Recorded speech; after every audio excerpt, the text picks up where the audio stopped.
Pour justifier son appel, le parquet parle d'un manque de sévérité du jugement de première instance. L'avocat général a donc requis 1 an de prison ferme supplémentaire et surtout une interdiction définitive d'exercer pour l'accusé la profession de chauffeur routier, une demande qui satisfait pleinement les familles des victimes. Il y a la peine d'emprisonnement qui est importante, mais ces peines complémentaires d'interdiction de passer le permis de conduire et d'interdiction d'exercer la profession de chauffeur à titre définitif, tel que ça a été demandé, pour eux c'est très important, presque plus important que la peine de prison.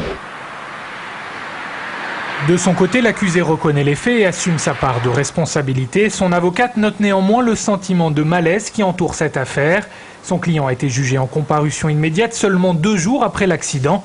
Une précipitation de la justice qui aura empêché une enquête approfondie sur les circonstances du drame et notamment la vitesse à laquelle circulaient les 2 victimes.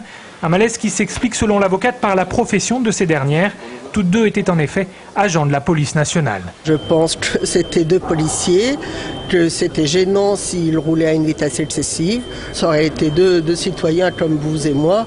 Je pense qu'on aurait approfondi les recherches et qu'on aurait vérifié la vitesse soit de la voiture, soit de la moto, ça j'en suis sûr. Avant de se retirer, la Cour d'appel de Grenoble a mis son arrêt en délibéré au 8 septembre prochain.